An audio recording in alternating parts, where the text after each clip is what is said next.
5-7 is going to be, we've looked at a few different types of factoring, if you recall from your studying. But one of the first things in factoring is taking out what they have in common. The second thing of factoring was we did difference of squares. The third thing of factoring was we did perfect square trinomials. And now we are adding to that in 5-7, and it is the fourth thing of factoring, if you will. And that fourth thing of factoring is factoring. They call this a factoring pattern for, what is it? Factoring pattern for x squared plus bx plus c, where your c value is positive, okay? So we are going to be looking at, in general, trinomials where the c value is positive, and also trinomials in general where the coefficient of your squared value is 1. Now remember, we should be able to, hopefully the foiling, because we refer to the foiling a lot, that's your way, we're doing reverse foiling, if you will, that's your way to hopefully understand and also to check whether or not you factored something correctly. Now, this says factor, and then if not factorable, comma, write prime. So if I said, what are the factors of 10? You would say 1 and 10, 2 and 5. But if I gave you a prime number like 3, there are two factors of 3. The two factors of 3 would be 1 and 3, right? But it's a prime number. So there aren't any other factors besides like 1 and 3. So when we go to factor these trinomials, if you get to one that's like, I cannot figure out what two things multiplied together give you this trinomial, then we would write, you would say prime.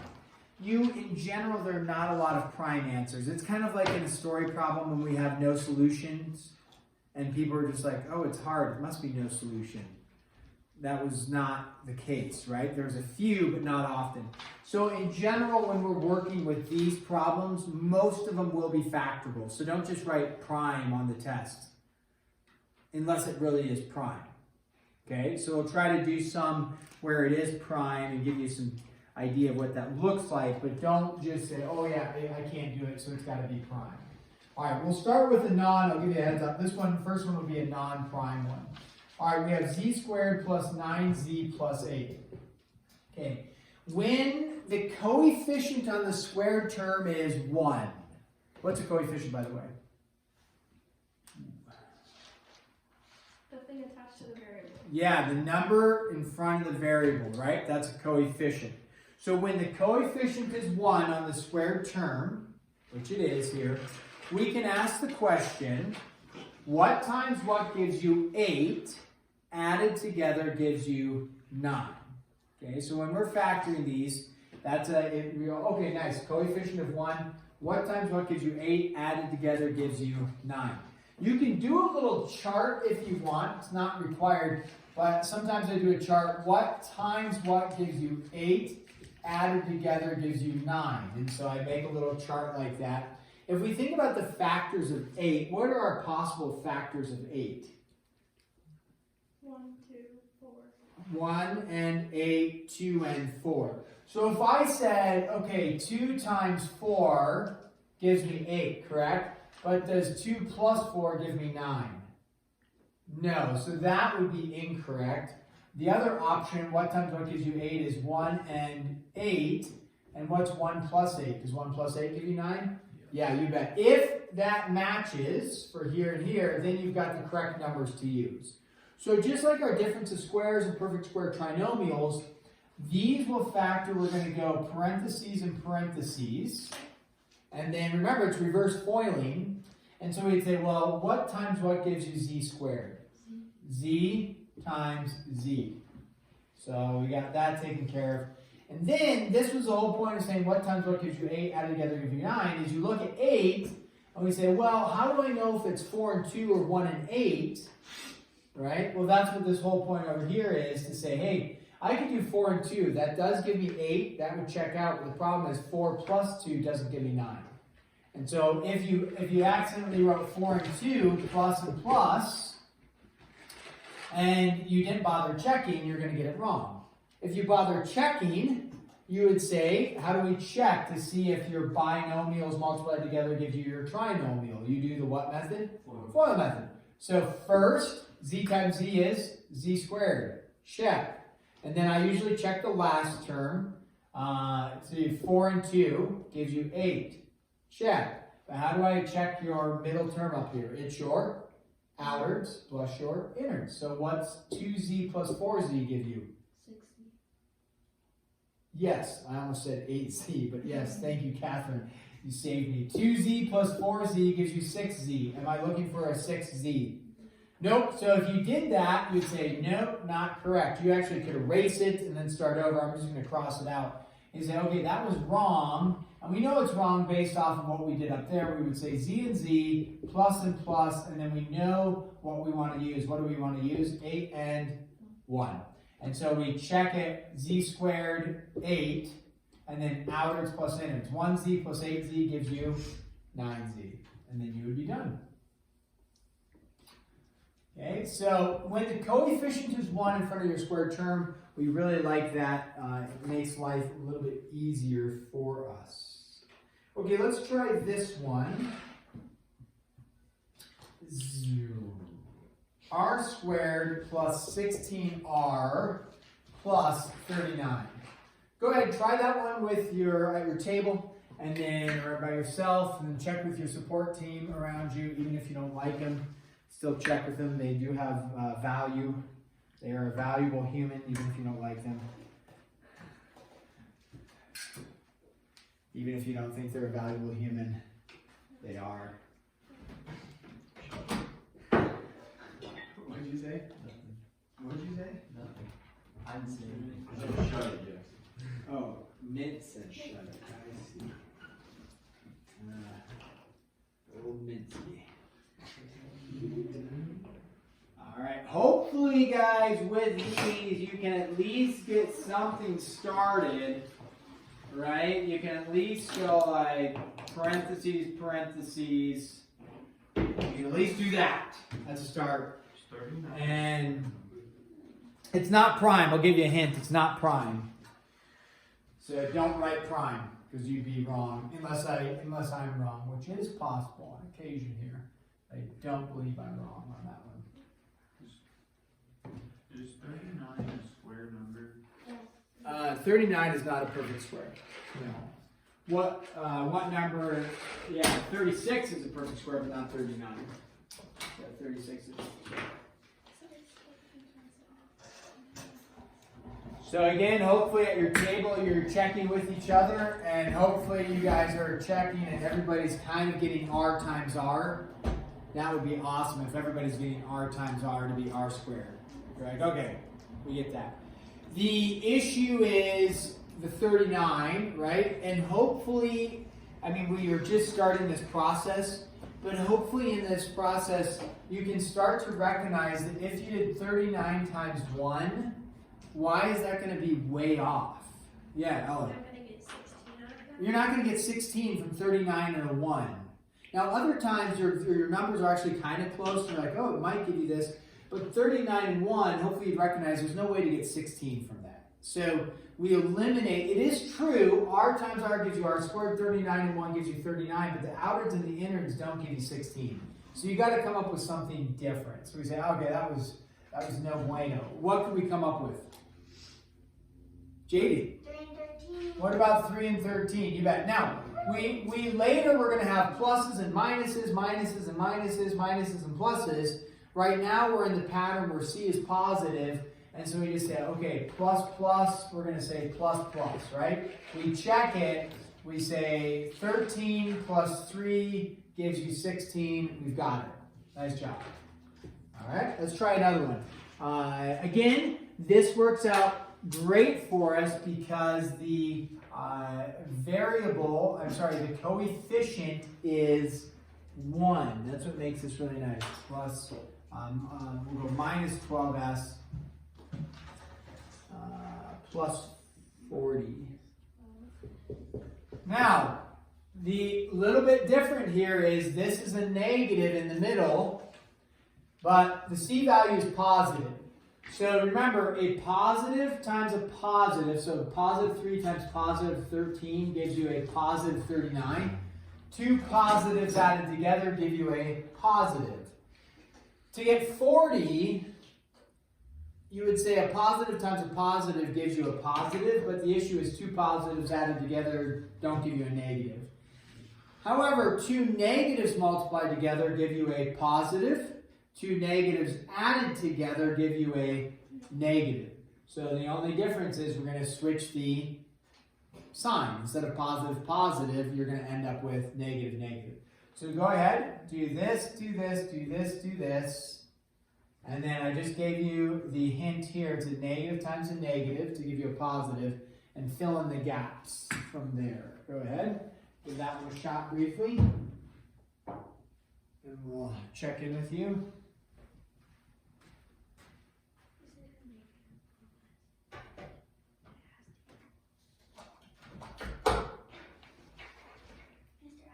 Yeah. When you set up the little table thing where you just showed us. Oh yeah, I didn't show you on 2, but I did on. Yeah. Okay. Would you do negative 12? Yeah, absolutely. Because the 2, you would say, okay, what times what gives you a positive 40 added together gives you a negative 12. All that does for us right now is we know that this is a so you're going to have a negative times a negative. And there'll be a negative plus a negative. I can put that in parentheses. So two negatives multiplied together give you a positive. Two negatives added together give you a negative. You bet.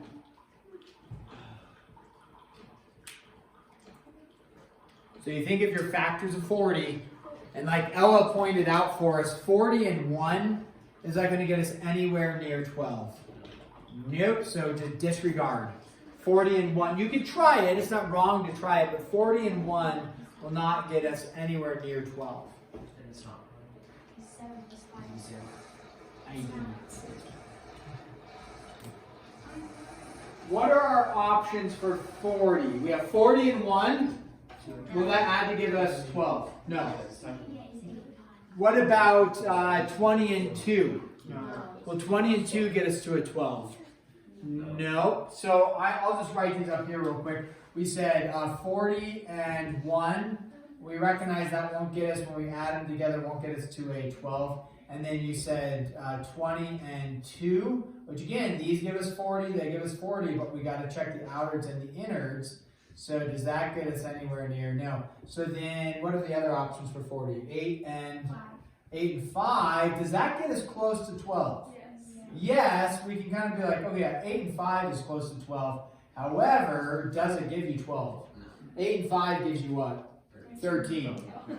So are there any other options for 40? What times what gives you 40? No. Nope. Therefore what? It's prime. So yeah, you may have had x times x. That's correct. But then you couldn't come up with anything that gives you 40 added together gives you 12. Again, you'll have a few of these that are prime, but it's not like every single one is prime. So just be careful on that, that you don't get trapped doing that. Let's do this one. This is number 4. Sorry, this is number 4 here. What happens when we get the 64 minus, what do we have? 20u plus u squared. What's a little bit different about this? It's in the back. The u squared is not. Yeah, the u squared is in the back. So there's 2 ways to go about this. One way is rearrange the terms. The other way is just factor it where the u is in the back.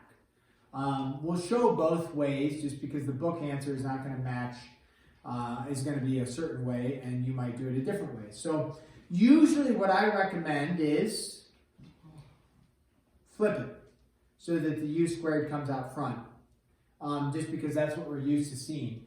And so I would say, hey, take this, we're going to say u squared, which is positive, so it stays positive, minus the 20u plus the 64.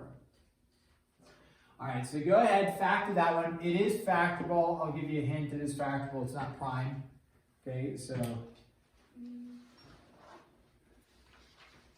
unlike number 3, which was prime, this one is not prime. Again, what factors can you quickly just throw out? 1 and 64. 1 and 64. 8 and 8. Toss it. 8 and 8. You can toss it. Why can you toss 8 and 8 really quick? 16. Because it gives you 16. Yeah, so 8 and 8, 1 and 64, we throw those out. So that's good. We can easily toss those. 2 and 32. 2 and 32, we can toss those out because a 2 and a 32 is not going to get us to 20. 4 and 16. Don't toss that out. Why don't you want to toss 4 and 16 out? Because they make 20. Because they make 20. Now, usually you're not going to have massive numbers here, like, 8,472 that you're trying to figure out what times what. And so your numbers, you shouldn't have to figure out, guess too many factors. And so we finally got to 4 and 16. So we say U. Now here's the question, is it minus minus or plus plus? Minus minus, right? And then what did we say? 4 and 16. So that's good. The book answer is actually not going to look like that, but that's completely acceptable. This is great. Perfect.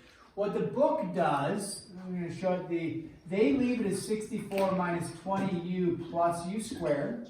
So they don't reverse it. So they go like this, they go like this.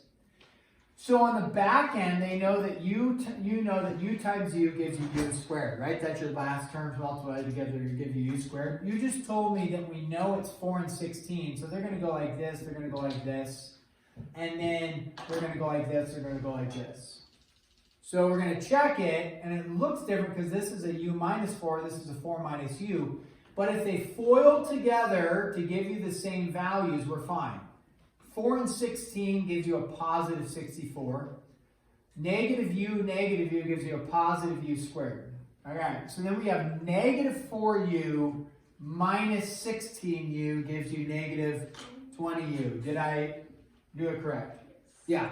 So either way is acceptable. You won't be marked wrong. If you do it this way, that's a lot of times the way I show it, to flip it. If you want to go this route, it's definitely not wrong. So if you get this and you're like, what? The book answers this. All right. You would want to double check that as long as you FOIL this, you get this, which can go back to that, you're good to go. Okay. And you can check with me and say, are these the same? All right. I think we're catching on. Are we catching on? Yes. Okay. We need to do one, though, with a double variable. It doesn't make it, it just looks more complicated, but it actually isn't more complicated. Let's give you one where the numbers are slightly, okay, so you have 20mn plus 51n squared. So you have a double variable, but all you do, and actually we dealt with this with the perfect squares, I think, perfect square trinomials. You don't need to do any like unique type of extra multiplication and an addition type of stuff. You're going to set up your parentheses here and here and here. And we look and we say, okay, coefficient of 1, so that's really nice, right? So we know m goes there and m goes there. That's straightforward. Plus. All you do is, okay, you want to go plus plus, right? And then how do we deal with the n? N and n. There you go, and you're done. Okay, so you don't have to make any unique changes. You say, oh yeah, n times n is going to give you n squared. All right? So then we go back to the same question. What times what gives you 51 added together gives you 20? 51 is one of those numbers that people feel uncomfortable with because it feels like it should be prime, but it's not. Okay, so 51 and 1, we throw that out because that doesn't give us 20. But it's not, 51 is not prime. So check with your support team around you if you're like, and you know that 51 is not prime.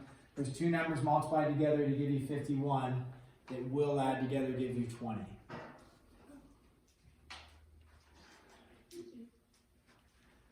Check with your support team. If your support team doesn't know, go to a turn and ask another table.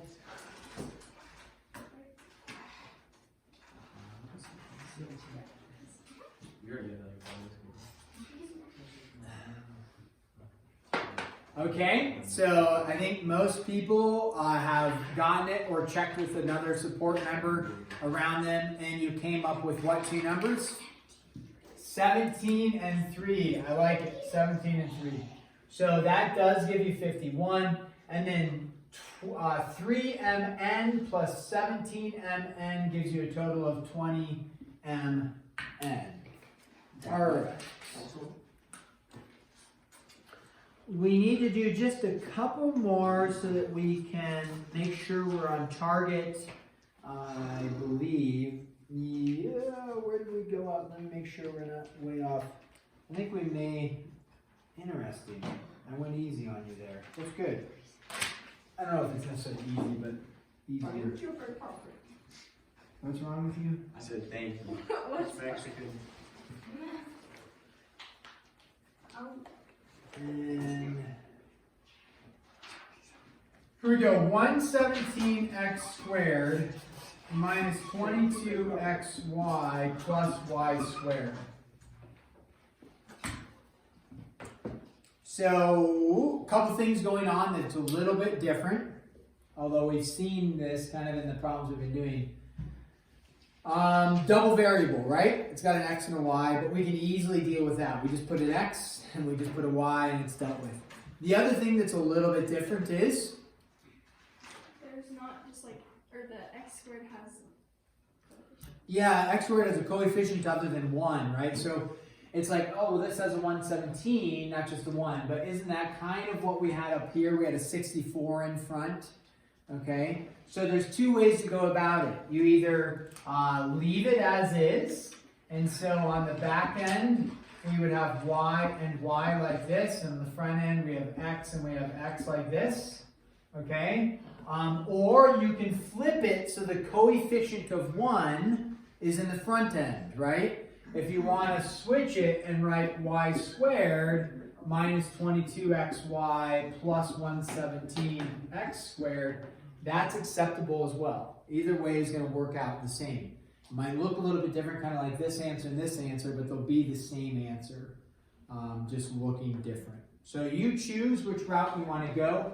If you go this route over here, right, it's no problem, but you know instead of y being on the back end, y is going to be on the front end. And you'll have x on the back end like that. It's not prime. Again, what does 117 feel like? Uncomfortable. It feels uncomfortable, right? Very uncomfortable. Yeah, it feels like it's a prime number, but it's not. So go ahead. You work through 117 as not a prime number. Isn't 117 Master Chief serial number? Yes, it is. Yes, it is. No idea what you're talking about. I got you. You're talking about Halo. I think it's so good about playing it. I have heard of that game. There's a guy in the game, and he wears a green suit, and on the suit it says 117. Very His name good. is John 117. And so people apply that to the Bible verse, be like, oh, it's symbolism, and because That's what I assume isn't yours. I think it's Grayson's. It's not yours. He was pulling a Jackson. Okay? So, also as you're doing it, is it negative, negative, or plus, plus? Negative, negative. Negative, negative, okay? So we know we have that. Either, it doesn't matter which order we do. We know we're going to have negative, negative, negative, negative. I left a lot of space here for the y's, but it's just y times y. I didn't intentionally leave a bunch of space. You're not going to put like 3y because, or whatever, it's just y times y is just y squared.